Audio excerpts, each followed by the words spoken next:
I'm not here to tell you what trauma is. I've got no right, none. All right, because every single one of us in the room, we have a different definition of trauma, and we do, man, 100%. Because I don't know anything about your backstory, but this is what I do know. I'll go to a primary school, and there'll be a kid in there, prep, grade 5 years of age, in prep, and his pet goldfish has just passed away. Now that is flat, stick, heavy-duty trauma. But there'll be another kid, and I've seen it, who's in the same prep classroom, and he's never met his dad before, and his mum's coming to school every single day with a bandana on her head because she's just been told she's got 12 months left to go in her world, and she has to hit that chemo hard.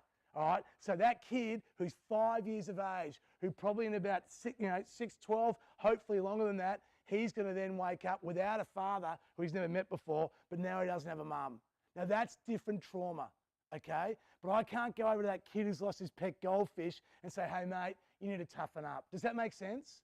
All right, so I say the word trauma to you and we all go there. Trauma to you might be, I'm not going to get picked for this team. I'm being played out of position.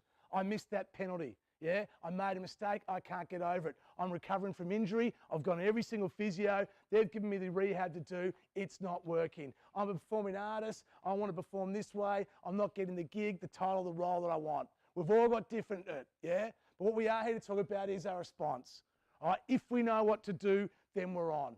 All right, and that's what I'm going to talk to you about today. My background is this. My mum, she's American. My dad's English, and I sound like this. I haven't worked it out yet either, all right? And so I was born in Canberra, but then my father, he's an anthropologist. He went and studied a headhunting tribe in Borneo. And when I say headhunting, I reckon you can work it out. This tribe, they stopped doing it now, but they took heads. That's what they did. So what they would do is if they had a Barney with another tribe, they'd go toe-to-toe. They would. And they'd use these dooku's, which were swords. Don't freak out. They don't do it anymore. And then when they'd have a fight, if there was no peer mediation session, or let's have a restorative chat. I don't know if you guys do that at this school, but you sit down here and you tell each other stories. They would go to war.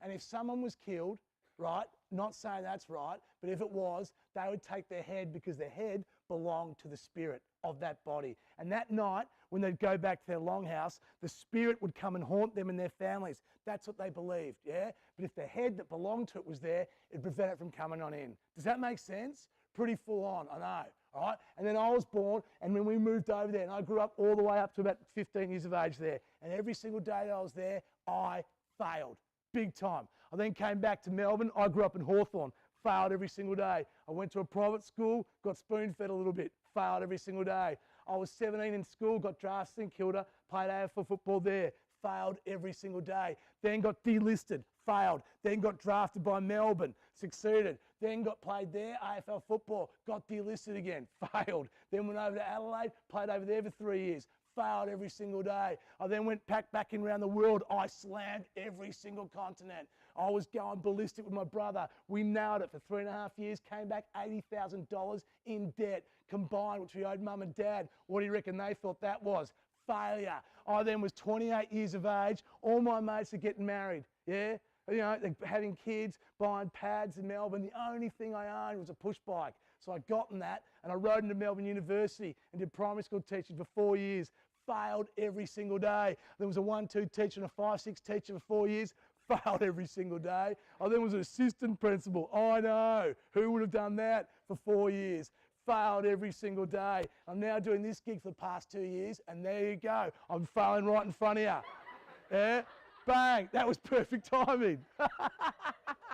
Yeah? Hey, I'm going to crash a bird. Don't worry. Do you know what? Most people want to watch me with the lights off. I have the ugliest head you've ever seen in your life. It's true. But hey, do you know what? Do you know what? If I've got the courage when I walk out of here today and I go home and I reflect on all my failure, which it will occur, maybe, just maybe, I'll get better.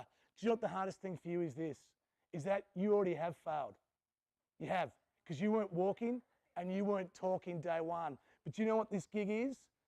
From you to be elite, you are going to have to fail, because in every single elite sport, in VCA, performing arts, whatever it may be, every single person who's made it has failed. But then this is the kicker.